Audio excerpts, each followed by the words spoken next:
आपका साथी सेंगोल, उससे जुड़ी जानकारी हम आपको दे देते हैं, क्योंकि जो सेंगोल है उस पर भी जमकर राजनीति हो रही है। 5 फीट लंबी ये छड़ी हम आपको दिखा भी रहे हैं ग्राफिक्स के जरिए, जिसको लेकर सियासत भी हो रही है। इसके कहीं ना कहीं अस्तित्व पर सवाल खड़े किए जा रहे हैं। 800 ग्राम इसका वजन है। इससे जुड़ी जानकारी हम आपको दे रहे हैं। सेंगोल क्योंकि स्थापित किया जाएगा नई संसद में, सबसे ऊपर शिव जी का वाहन नंदी इस पर उकेरा गया है। ऐसे में आप समझिए कि न्याय और निष्पक्षता दर्शाने की इसमें कोशिश की गई थी। ये राजदंड है जो सत्ता हस्तांतरण पर दिया जाता है।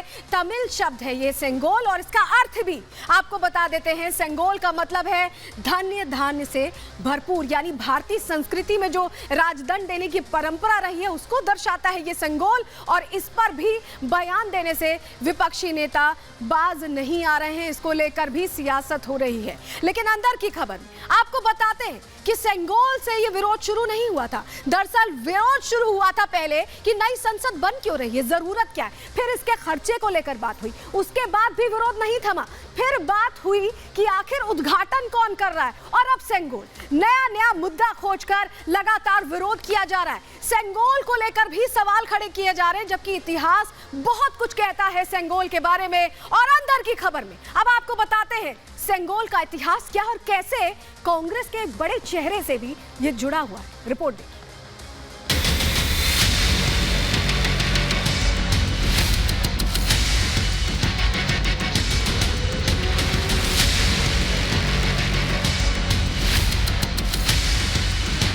पांच फीट लंबी, चांदी से बनी, सोने से नहाई ये छड़ी राजनीति का नया केंद्र बन गई है।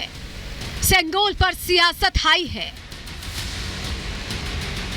नए संसद भवन को लेकर शुरू हुई विपक्ष की पॉलिटिक्स 360 डिग्री घूम चुकी है।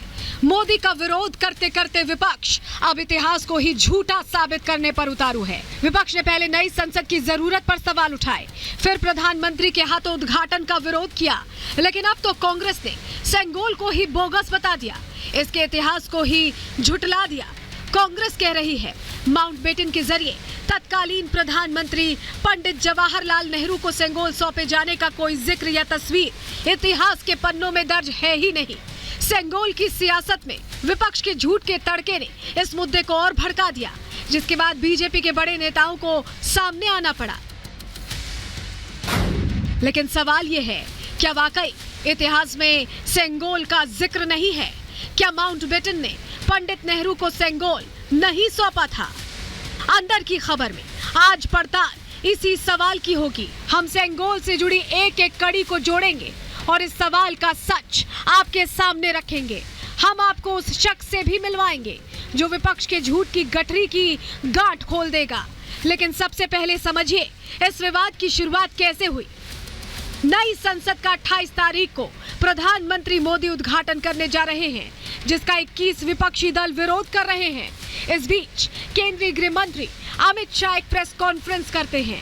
इस दौरान वो इतिहास से जुड़ी एक ऐसी जानकारी साझा करते हैं जिससे कांग्रेस तिलमिला गई। अमित शाह अपनी प्रेस कॉन्फ्रेंस में पहली बार सेंगोल का जिक्र करते हैं और पंडित नेहरू से जुड़ा एक किस्सा बताते हैं। 14 अगस्त 1947 की रात को लगभग 10:45 पर पंडित जवाहरलाल जी ने विशेष रूप से तमिलनाडु से आए हुए अधिनम से सेंगोल को स्वीकार किया था। उन्होंने इसे अपने निवास पर कई नेताओं की उपस्थिति में सेंगोल स्वीकार कर सत्ता के हस्तांतरण की प्रक्रिया को एक प्रकार से पूरा किया था। लेकिन कांग्रेस ने आज इस इतिहास से किनारा कर लिया। कांग्रेस नेताओं ने एक के बाद एक कई ट्वीट किए। किसी ने इसे बोगस कहा तो किसी ने कहा उन्होंने ऐसा इतिहास पढ़ा ही नहीं। जयराम रमेश और मनीष तिवारी के ट्वीट करते ही बॉयकॉट ब्रिगेड भी एक्टिव हो गया। वो गौरवशाली इतिहास से हट के अब श्री मोदी इतिहास पर चले आए संसद भवन नया बना के। पिछले महीने मैंने पहले भी कहा है कि 2024 में यह देश भाजपा मुक्त होगा और जब यह देश भाजपा मुक्त होगा तो जो नए संसद भवन का उद्घाटन वो कर रहे हैं उसमें दूसरा काम कराया जाए। भाजपा को याद रहना चाहिए कि आज लोकतंत्र है, लोकतंत्र में राजतंत्र के प्रतीक की कोई आवश्यकता नहीं है और इसलिए सेंगोल को ला करके भाजपा ये साबित करना चाहती है कि भारतीय जनता पार्टी लोकतंत्र के रास्ते से हटकर राजतंत्र की ओर कदम बढ़ा रही है, जो देश के लिए खतरे की घंटी है। प्रधानमंत्री जी उद्घाटन करके अपना पीठ थपथपाकर अपने पार्टी के लिए का दिखावा करके इसका राजनीतिकरण कर रहे हैं, जो देश की अपनी संपत्ति है, देश के लोगों के टैक्स से बना हुआ ये पार्लियामेंट हाउस है। हमें इस बात का विरोध है। बॉयकॉट ब्रिगेड हावी हुआ तो बीजेपी भी एक्शन मोड में आ गई। अमित शाह ने ट्वीट किया, कांग्रेस भारतीय परंपरा और संस्कृति से इतनी नफरत क्यों करती है? आजादी के प्रतीक के रूप में तमिलनाडु के एक पवित्र मठ ने पंडित नेहरू को पवित्र सेंगोल दिया था, लेकिन इसे चलने की छड़ी के रूप में संग्रहालय भेज दिया। वहीं केंद्रीय मंत्री स्मृति ईरानी ने इसे कांग्रेस की हताशा बताया।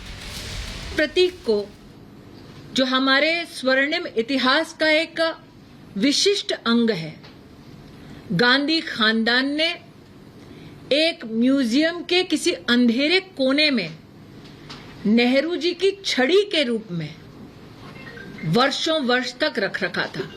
क्या ये नहीं दर्शाता कि गांधी खानदान वाकई में हमारे देश के इतिहास, हमारे देश के लोकतंत्र के बारे में क्या सोचता है? लेकिन जो सवाल अभी भी बाकी है वो ये कि क्या वाकई माउंटबेटन ने पंडित नेहरू को सेंगोल सौंपा था या नहीं? तो इसका जवाब जानने के लिए टाइम मैगजीन के इस आर्टिकल पर नजर डालिए, जिसमें 1947 में सेंगोल सेरेमनी का जिक्र है। अब आपको उस महिला से मिलाते हैं जिसकी बदौलत सेंगोल दुनिया के सामने आ सका। ये है भरतनाट्यम की प्रसिद्ध नृत्यांगना पद्मा सुब्रमण्यम, जिनकी चिट्ठी की बदौलत ही सेंगोल दुनिया के सामने आ सका। 2021 में पहली बार सेंगोल को लेकर पद्मा सुब्रमण्यम ने पीएमओ को चिट्ठी लिखी थी, जिसमें इन्होंने तमिल मैगजीन के आर्टिकल का हवाला दिया था और सेंगोल को ढूंढने की सलाह दी थी, जिसके बाद संस्कृति मंत्रालय ने सेंगोल की तलाश शुरू की। एक्सपर्ट ने राष्ट्रीय अभिलेखागार खंगाला, देश भर के संग्रहालयों में खोजबीन की। आखिरकार प्रयागराज म्यूजियम में सेंगोल मिला। तो क्या विपक्ष केवल मोदी विरोध के लिए इतिहास को झूठ बताने पर अड़ा है? केवल मोदी विरोध के लिए संस्कृति से खिलवाड़ कर रहा है? मोदी विरोध के लिए सेंगोल पर सियासत कर रहा है? Bureau report, Republic Bharat.